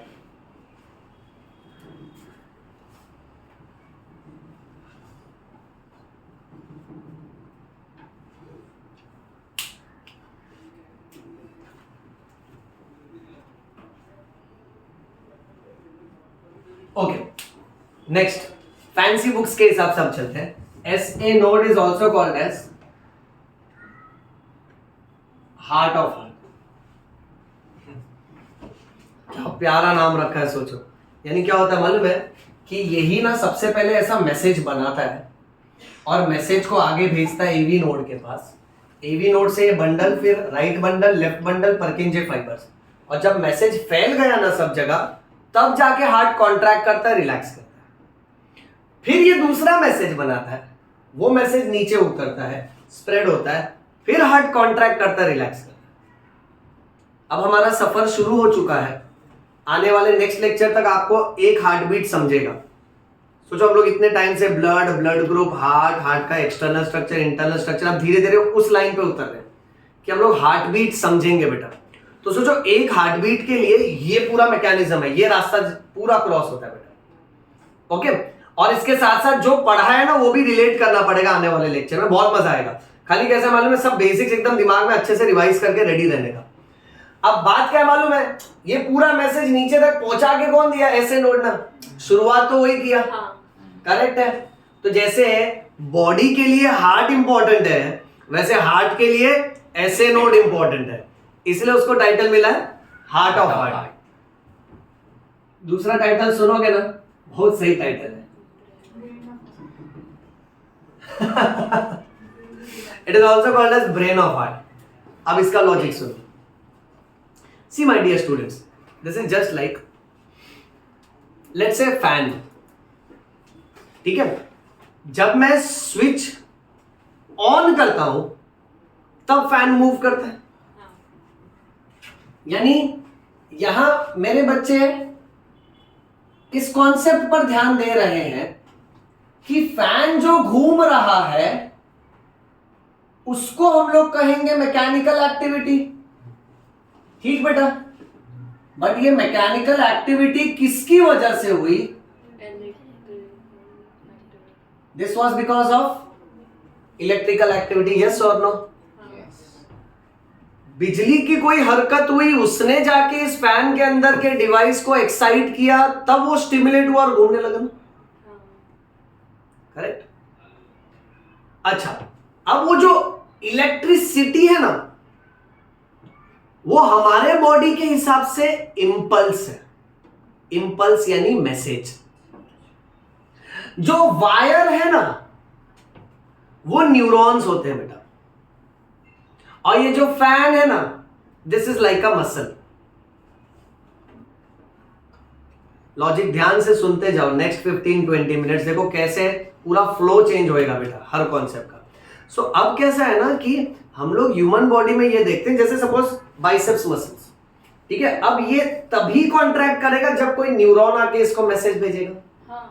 That means before the muscle का mechanical activity there has to be neuron का electrical activity, yes और नो?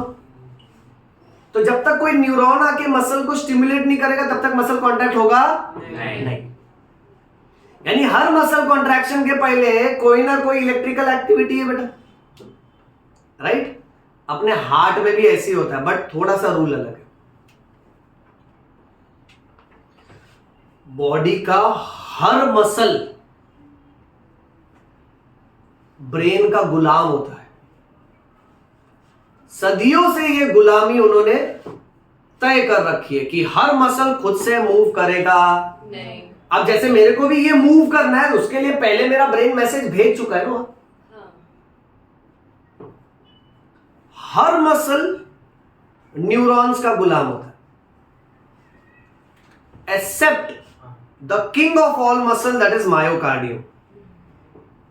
मायोकार्डियम जो थोरैसिक कैविटी में बैठा ना, सिर्फ इतना सा एरिया लेके, इतना सा मसल, ये बहुत स्पेशल है। ये मसल का एक धागा भी बॉडी में और कोई मसल में नहीं है।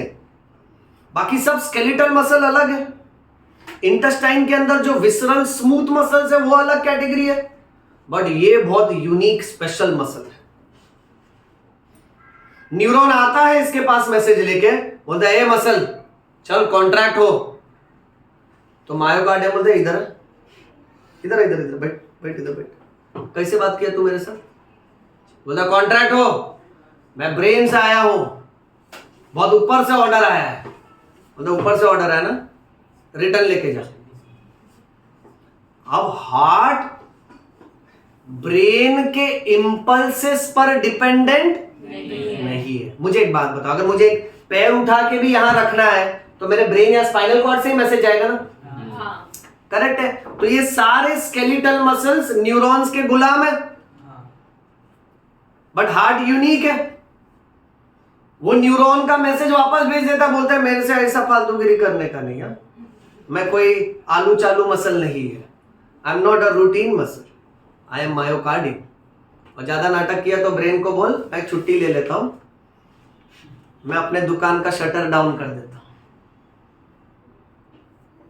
सो here what happens is neuron gets offended, बोलता है मैं तेरा शिकायत करेगा ब्रेन को, जाके ब्रेन को बताता है सर थोरैसिक कैविटी में ना एक नया मसल आया है, बोलता है ये मेरा गांव है और मैं इस गांव का सिंघम है, यहां तुम्हारा चलेगा नहीं करके I will manage my own activities. So brain बोलता है कौन है रे, बोलते सर कुछ बोला मायो कार्ड, सब बोलना भी नहीं आ रहा मेरे को, इतना मेरे को डांट दिया सर वो। तो मैंने आपका उसको धमकी दिया, मैं बोला कि ब्रेन ने भेजा है। तो ब्रेन बोला हाँ फिर क्या बोला? तो बोलते सर आपका भी मजाक उड़ा दिया। तो ब्रेन बोलता नाम बताओ उसका। बोलते सर मायोकार्डियम। तो ब्रेन बोलता मायोकार्डियम? अरे तू उधर क्यों चले गया पागल, वो अपने जुरिस्डिक्शन में नहीं आता है, अपने जुरिस्डिक्शन में बाकी मसल्स आते हैं, वो स्पेशल मसल है, वो मसल्स का किंग है। वो तो साहब इसीलिए वो बहुत भड़क रहा था, बोला था मेरा नाम बता देना, मैं मायोकार्डियम है, बुरी नजर वाले तेरा मुंह काला, मैं मायोकार्डियम, मैं झुकेगा नहीं। तो ब्रेन बोलता है आए उसको रहने दो बाबा, वो अपना दुकान बंद कर देगा ना, अपन सबका दुकान बंद हो जाएगा। ठीक है, तो जितना इंपॉर्टेंट मैं हूं उतना ही इंपॉर्टेंट वो है। We are called as vital organs of the body, we are most important organ. तो रिस्पेक्ट से बात करने का। फिर न्यूरॉन वापस आता है उसके पास, बोलते साहब, तो हार्ट बोलता है क्या सुना नहीं मैंने। बोलता है सर साहब, बोलता और तारीफ कर, अच्छा लग रहा है। तो बोलता है सर सुनो ना, मस्ती मत करो, मेरे को मालूम नहीं था सर, थोड़ा ऐसा क्या लेन देन होता रहेगा तो कोऑर्डिनेट करना पड़ेगा अपने को। ओके, नहीं तो ऐसा होएगा दिल कहीं जा रहा है दिमाग कहीं जा रहा है। Okay, so that's how our body coordinates. You understand how our systems are working in an animated or a coordinated manner, बेटा। ओके, तो हर मसल ना कैसा है कि न्यूरॉन का गुलाम होता है, बट हार्ट अपना रिदम खुद बनाता है। यानी अगर मुझे फिंगर के मसल्स को भी कॉन्ट्रैक्ट करवाना है ना, तो उसके अंदर ब्रेन या स्पाइनल कॉर्ड से कोई न्यूरॉन जाके उसको स्टिमुलेट कर रहा है तो ही मैं कॉन्ट्रैक्ट कर सकता है।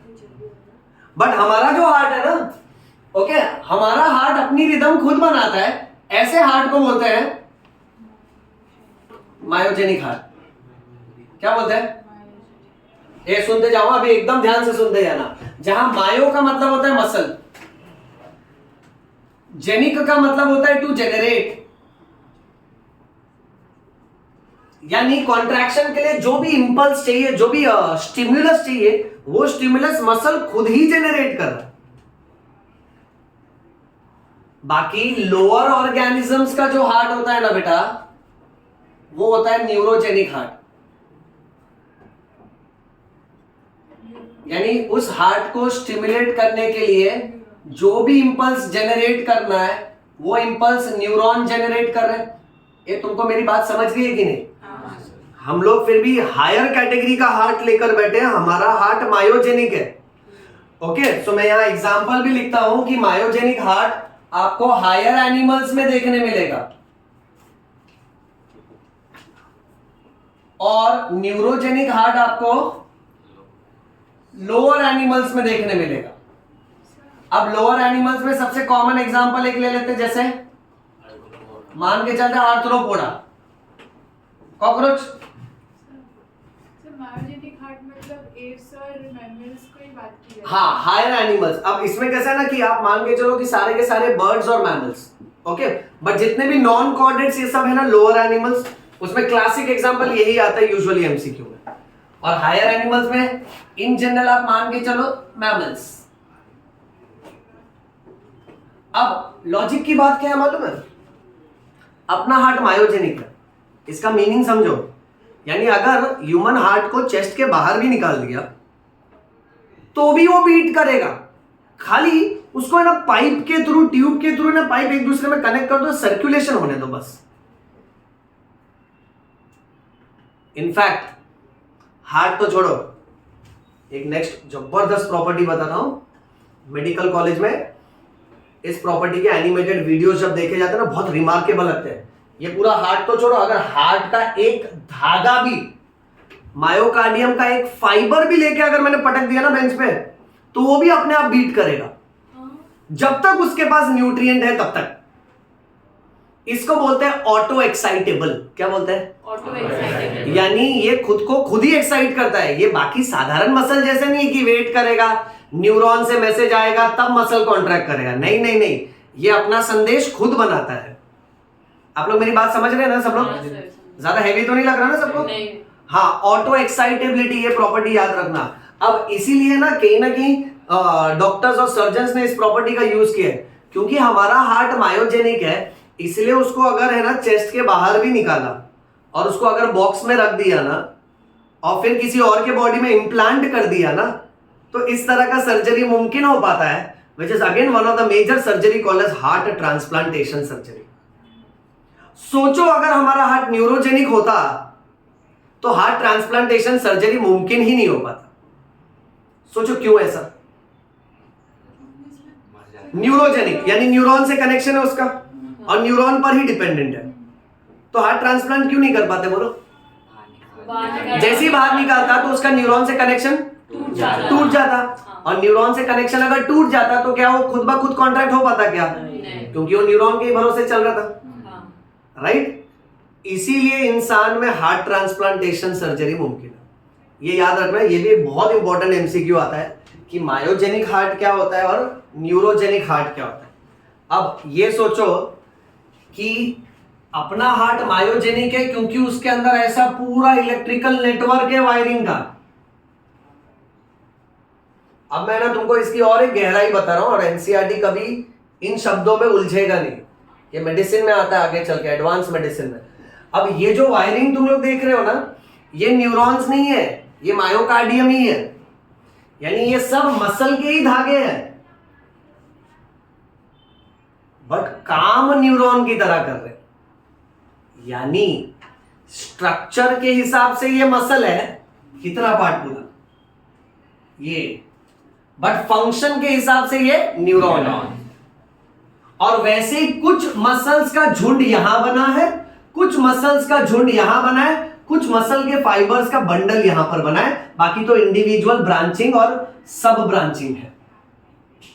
और वो जो झुंड बना है ना, क्योंकि लंप बन गया, एक स्वेलिंग बन गई, एक गांठ बन गई, इसलिए उसका नाम नोड रखा है, साइनोएट्रियल नोड.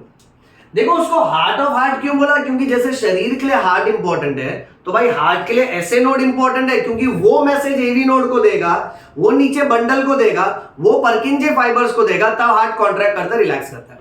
फिर ऐसे नोड वापस से मैसेज डिस्ट्रीब्यूट करवाता है, हार्ट कॉन्ट्रैक्ट करता है, रिलैक्स करता है. फिर ऐसे नोड और एक मैसेज बनाता है, डिस्ट्रीब्यूट करवाता है, हार्ट कॉन्ट्रैक्ट करता है, रिलैक्स करता है. यानी हम सबके चेस्ट में जो हार्ट कॉन्स्टेंटली लबडप लबडप लबडप लबडप कर रहा है ना, उसके पीछे ये बार बार ये वायरिंग स्प्रेड हो रहा है, ये मैसेज बना के स्प्रेड कर रहा है, तब वो कॉन्ट्रैक्ट रिलैक्स कर रहा है. तो यानी मेन में मेन तो वो है, इसलिए उसको हार्ट ऑफ हार्ट बोल दिया. बट उसको ब्रेन ऑफ हार्ट क्यों बोला? क्योंकि जैसे ब्रेन इंपल्स बना के भेजता है, फिर मसल कॉन्ट्रैक्ट करता है, तो हार्ट के लिए तो यही मेन कंट्रोल सेंटर हुआ, इसलिए इसको ब्रेन ऑफ हार्ट भी बोलते. टॉपिक समझ रहे हैं? ओके. अब नेक्स्ट, जितना इंपॉर्टेंट ऐसे नोड है ना, उससे थोड़ा सा कम, लेकिन यस डेफिनेटली इंपॉर्टेंट है एवी नोड. एवी नोड को भी खास टाइटल दिया गया है. इसका पहले फुल फॉर्म लिख लेते हैं. आई थिंक फुल फॉर्म तो सबको समझ ही गया होगा, क्योंकि एट्रियम और वेंट्रिकल के जंक्शन पे रखा है ना बेटा. आप देख सकते हो दोनों एट्रियम और दोनों वेंट्रिकल के ऑलमोस्ट जंक्शन पॉइंट है, कि यहां से एट्रियम खत्म और वेंट्रिकल चालू. Atrium ventricular node, MCQ. It is called as pace setter of heart. Pacemaker कौन है? ऐसे नोड. पेस सेटर कौन है? ऐसे नोड ना कभी कभी पागल हो जाता है. मतलब ऐसे नोड मैसेज बना फेंक के देता है एवी नोड को, एवी नोड मैसेज रिसीव करता है, नीचे इस बंडल को देता है, इसको बंडल ऑफ हिस बोलते हैं. ओके. फिर वो राइट बंडल लेफ्ट बंडल को देता है, वो पर्किंजे फाइबर्स को देता है. ऐसे नोड कभी कभी ना फास्ट फास्ट मैसेज बना के फेंकते रहता है. तो एवी नोड मैसेज ले रहे, तो एवी नोड उसको बोलता है रुक, नीचे पब्लिक को थोड़ा कॉन्ट्रैक्ट होने दे. तो अब आगे कौन कंट्रोल कर रहा है? AV node. तो वो चाहे ना तो जो स्पीड आ रही है ना उसको सेट कर सकता है.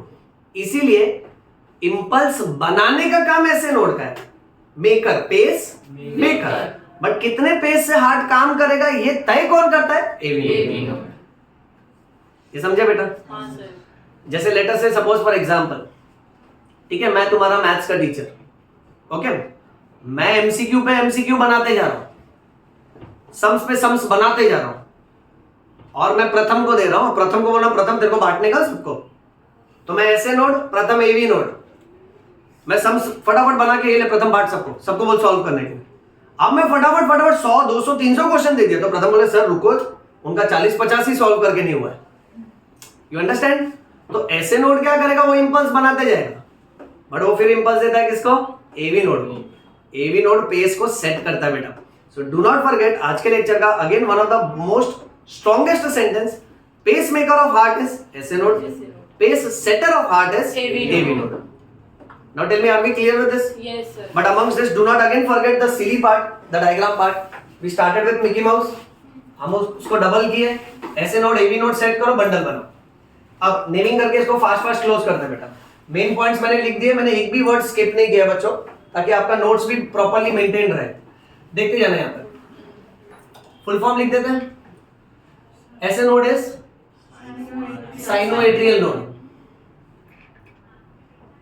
अच्छा, फिर ये जो है इसको बोलना है इंटर नोडल पाथवे, क्योंकि दो नोड के बीच का पाथवे है इसलिए internodal. AV node atrio ventricular node. ये नाम सुनो, हाँ नाम है, जब मैंने पहली बार सुना ना मैं खुद परेशान हो गया था। Bundle of his. अब मैंने सोचा यार ये हिस है, हर क्यों नहीं लिखा है? हाँ sir. Then I discovered later on his भी साइंटिस्ट का नाम है। बंडल ऑफ हिस याद रखना, ओके। अच्छा, बंडल ऑफ हिस के बाद ये जो है इसको हम लोग बोलेंगे लेफ्ट बंडल ब्रांच।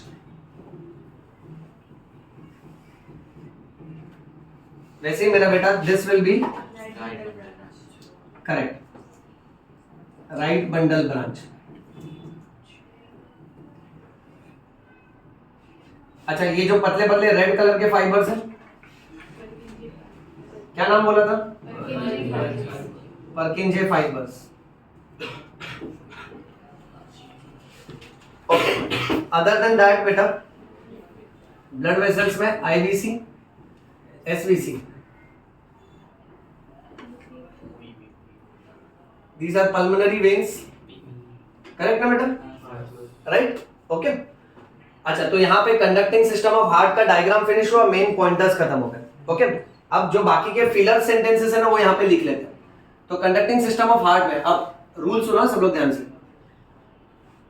जब भी है ना हम लोग जहां जहां पे मैसेज बोल रहे हैं ना, टेक्स्ट बुक क्या करता है मालूम? मैसेज को हाई-फाई वर्ड इंपल्स से रिफर करता है।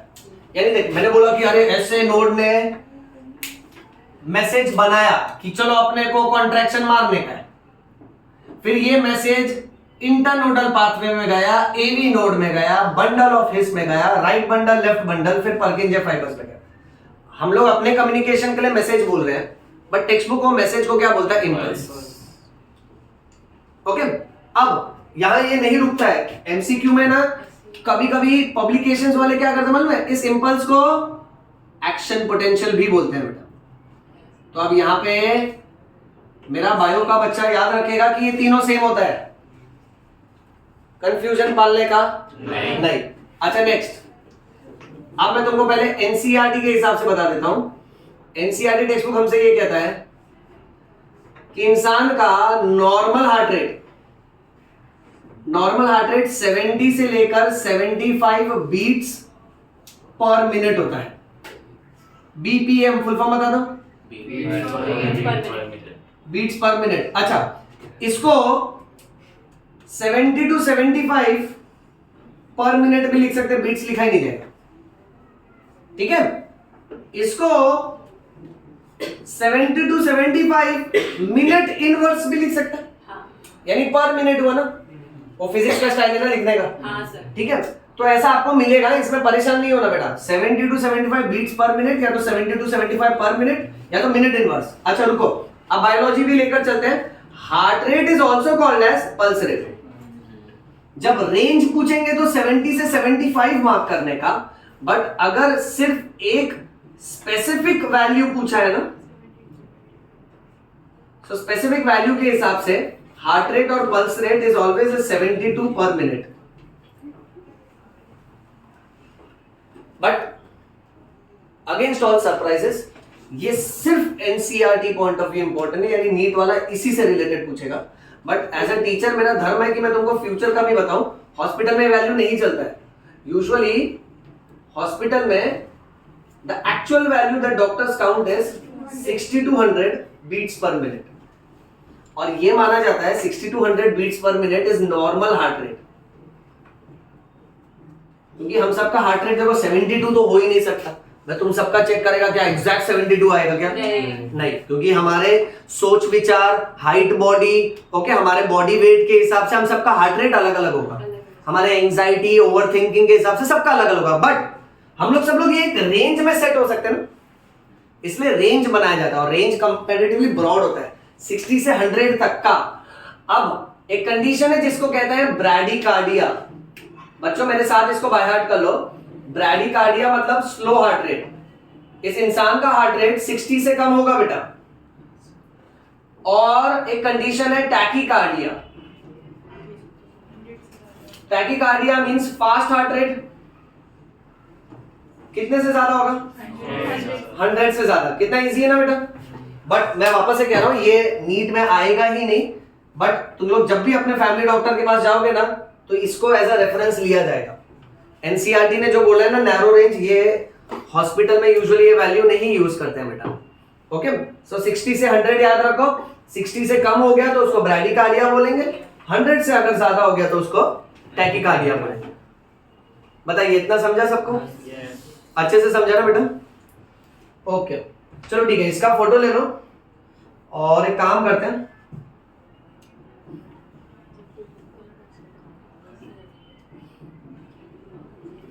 एक और आंसर है वो हम लोग नेक्स्ट क्लास में कर लेते हैं आराम से।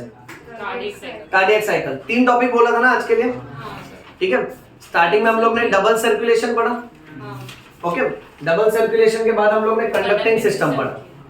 अब जो कार्डियक साइकिल है ना, this is story of one heartbeat, and I feel that कि इसके लिए तुम लोग थोड़ा और रिवाइज करके आओ। क्या अभी मैं उसको भगाना नहीं चाहूंगा, भले आराम से अपने को 1 घंटे के बदले 2 घंटा भी लगाना तो भी हम लोग टॉपिक करेंगे, लेकिन उसको प्यार मोहब्बत से करेंगे बेटा, ठीक है। तो ये हम लोग नेक्स्ट क्लास में करते हैं। आप लोग इसका फोटो क्लिक कर लो,